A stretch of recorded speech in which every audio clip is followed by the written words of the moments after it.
Hello সবাইকে, সবাইকে শুভ সকাল। কেমন আছো তোমরা সবাই? আশা করছি যে যেখান থেকে আমার ভিডিওটা দেখছো তোমরা সকলে খুব ভালো আছো আর সুস্থ আছো। আর আমি কিন্তু তোমাদের ভালোবাসায় অনেক অনেক ভালো আছি।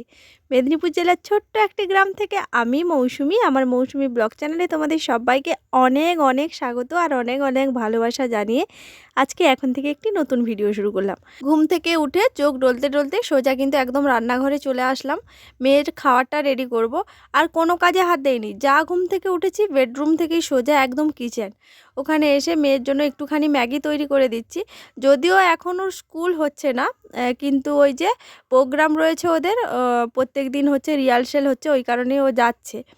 আর সকাল থেকে যা বেরিয়ে যাচ্ছে সেই তো 11:30টার সময় বাড়ি আসছে।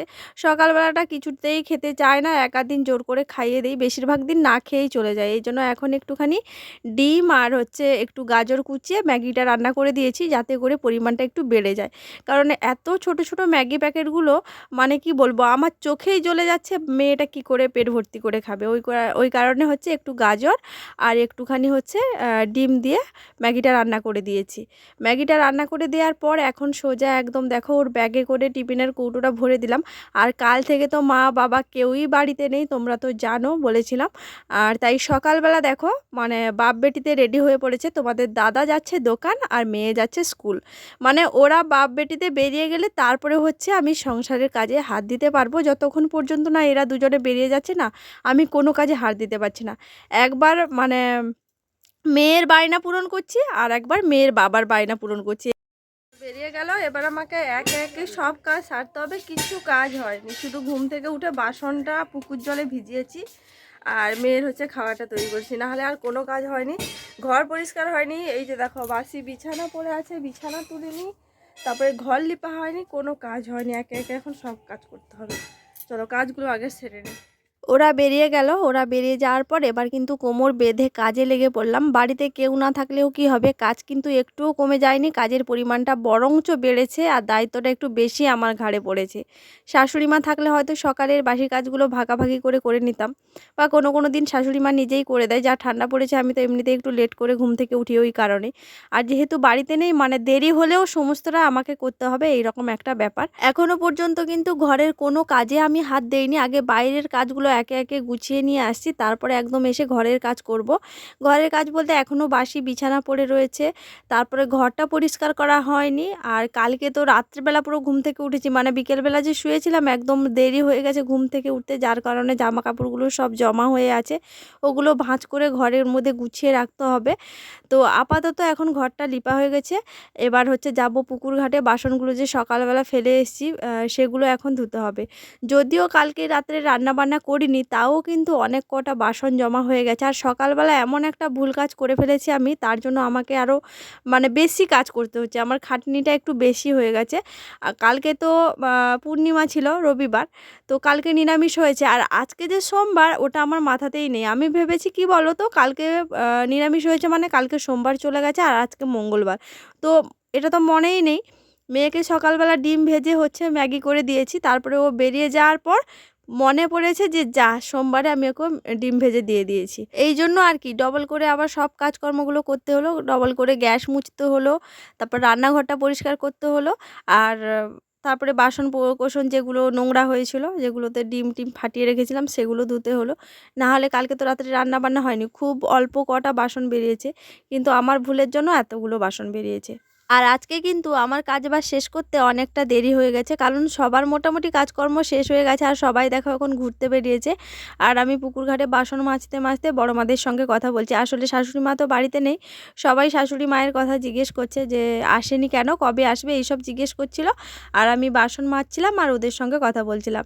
তো কাজ করতে করতে কিন্তু এই একটা জিনিস ভালো লাগে, যখন কোনো কাজ করা হয়, সেটা বাইরের কাজ হোক বা ঘরের কাজ, যে কোনো কাজ হোক না কেন, যদি সঙ্গে একটা মানুষ থাকে কথা বলার জন্য না, তাহলে কি করে যে কাজটা হয়ে যায় সেটা বোঝা যায় না।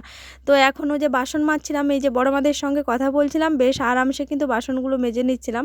আর সকালে এত সকালবেলা ওঠার কারণে না আমার কিন্তু আজকে ভীষণ পরিমাণে সর্দি হয়ে গেছে, তার উপর গায়ে কিছু একটা দিইনি আমি, সবাই চাদর গায়ে দিয়ে ঘুরে বেড়াচ্ছে। আর দেখো আমার গায়ে কিন্তু একটা কিছু নেই। আসলে গায়ে চাদর সোয়েটার পরে আমি একদমই কাজ করতে পারি না, আমার ভীষণ পরিমাণে কষ্ট হয়। বিশেষ করে পুকুর ঘাটে যদি চাদর গায়ে দিয়ে বসি না, তাহলে কি হবে বলো তো, চাদর বারবার খুলে সেই জলে পড়ে যায়। তাও আঁচলটা যে কতবার ধরে পুকুর জলে পড়ছে কোনো হিসাব নেই।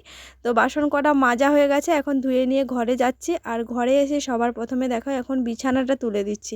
মায়ের ঘরে বিছানা তো তোলাই আছে, কারণ যেহেতু মা বাবা বাড়িতে নেই, ওদের বিছানাপত্র পরিষ্কার রয়েছে, শুধু আমার ঘরে বিছানাটা ঠিক করতে হবে। আর বিছানা ঠিক করাটা একটা সবথেকে বড় কষ্টের কাজ হচ্ছে কি বলো তো, এই যে ব্ল্যাঙ্কেটটা ভাঁজ করা। যতদিন অবধি মানে ব্ল্যাঙ্কেটে কভার পরাইনি, ততদিন অবধি ব্ল্যাঙ্কেটটা আমি সুন্দর করে ভাঁজ করতে পারতাম। এবারে যা কভারটা পরানো হয়েছে, কিছুতেই আমি একা ভাঁজ করতে পারি না, কোনো রকম করে এদিক সেদিক করে রেখে দিই, কারণ কোনো মতেই ভাঁজটা হয় না। ওই যে কভারটা এমনভাবে পরানো আছে, সবসময় শুধু খুলে পড়তো। কয়েকদিন আগে তোমাদের দাদা আবার সুতো দিয়ে 4টা দিক সেলাই করে দিয়েছে, তাও কিন্তু ব্ল্যাঙ্কেটটা এক জায়গায় একদম গুছিয়ে থেকে যায়, মানে গল্লা পাকিয়ে যায়। কেন জানি না, কিভাবে আমরা গায়ে দিই আমি সেটাও বুঝতে পারছি না, কিছুতেই একদম ভাঁজ করতে পারি না। অনেকটা কষ্ট করে যদিও একটুখানি ভাঁজ করেছিলাম, ভাঁজটা তোমরা দেখলে বুঝতে পারবে একদমই ভাঁজ হয়নি। কোনো রকম করে গুছিয়ে রাখতে হয়, গুছিয়ে রেখে দিয়েছি। আর বিছানার মধ্যে ওরে বাবা এক গাদা জিনিস, আমি বিছানাটা গুছিয়ে রাখবো আর বেশিক্ষণ নয়, আধটা ঘন্টা পর আমার বিছানাকে চেনাই যাবে না, এত পরিমাণে নোংরা করে দেয় আমার মেয়ে আর তোমাদের দাদা। আর তোমাদের দাদা যত রাজ্যের জিনিস বিছানার ওপরে, তার হেডফোন, তার হচ্ছে চার্জার, তার ফোন, মানে যত জিনিস, রিমোট, দুটো রিমোট, টিভির কাছে রিমোট, যতবার রাখবো ও ততবার নিয়ে এসে বিছানায় রাখবো। তো যাই হোক, বিছানাপত্রটা গোছানো হয়ে গেছে, এখন ভালো করে ঝাঁটা দিয়ে ঝেড়ে নিচ্ছি। এবারে হচ্ছে একটুখানি স্নান করতে যাব, কারণ পুজোটা তো আমাকেই করতে হবে, মা থাকলে মা করতো, আর যেহেতু আমি আছি পুজোর দায়িত্ব আমার, তাই স্নান টান সেরে একদম চলে এসেছি পুজো করতে। তবে দুঃখের বিষয় হচ্ছে এই যে গাছে একটাও ফুল নেই, ফুল পাওয়া যায়নি। কারণ কি বলতো, এখন তো গাছে একদমই ফুল ফুটছে না, এখন গাঁদা ফুল ছাড়া তো আর কোনো কিছুই ফুল পাওয়া যাবে না। কিন্তু গাঁদা গাছ কিন্তু এবছর একটাও লাগানো হয়নি। হ্যাঁ লাগিয়েছি, তবে ছোট ছোট লাগিয়েছি, কবে ফুল ফুটবে জানি না, তোমাদেরকে একটা দিন দেখাবো আমি কোথায় গাঁদা গাছগুলো লাগিয়েছি। বাবা এনে দিয়েছিল বাজার থেকে, সেগুলো লাগিয়েছি। তাই বেলপাতা আর তুলসী পাতা দিয়ে মোটামুটি পুজোটা সেরে নিলাম। স্কুল গেছিলো, একটুখানি ম্যাগি করে দিয়েছিলাম ডিম দিয়ে, আর মনেই ছিল না আমার যে আজকে হচ্ছে সোমবার। ডিম দিয়ে ম্যাগি করেছি, তারপর আবার ডবল খাটনি, ঘর পরিষ্কার করা, গ্যাস মোছা, ডবল করে আবার গ্যাস মুছেছি। আর সকালবেলা ব্রাশ করেছে, দিয়ে স্কুলে গেছে। আর স্কুলে ওই যে বললাম ম্যাগি করে দিয়েছি, ওটাই খেয়েছে। আর বাড়ি এসে ভাত খেতে বললাম, মুড়ি খেতে বললাম, কিছু খায়নি। এই দেখো এখানে ফল নিয়ে বসছে, বলছে কি সব রকমের ফল খেতে হবে, দিলে নাকি তার শরীর ভালো থাকবে। খালি পেটে কেউ ফল খায় বলো দেখি? এখানে শাঁক আলু নিয়েছে, আর ওটা মনে হয় মৌসুমি কেটে রাখলো। এখানে আপেল রয়েছে, ওদিকে কমলা লেবু রয়েছে, এখানটায় কুল রয়েছে, ওগুলো খাচ্ছে। ওগুলা খেলে হবে তো? কতবার ভাত খাবো?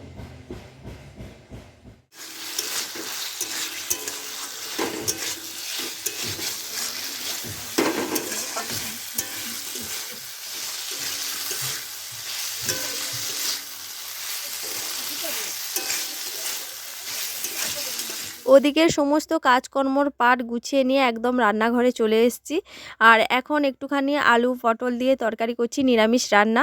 আর এই আলু পটলের তরকারিটা রান্না হলে মোটামুটি আমার রান্না বান্না সমস্ত কিছু কমপ্লিট শেষ হয়ে গেছে। তোমাদের দাদাও দোকান থেকে চলে এসছে, এখন স্নান করছে। আর আমি হচ্ছে কয়েকটা জিনিসপত্র ভিজিয়ে রেখেছিলাম, এখন ওগুলো সাবান দেবো।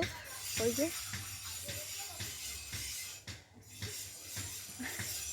দেখা যায়, স্নান করছিলাম যখন, তখন জামা কাপড়গুলো ভিজিয়ে রেখেছিলাম। ভাবছিলাম একটু সময় পেলে জামা কাপড়গুলো কেচে মিলে দেবো, কিন্তু সময় হয়নি।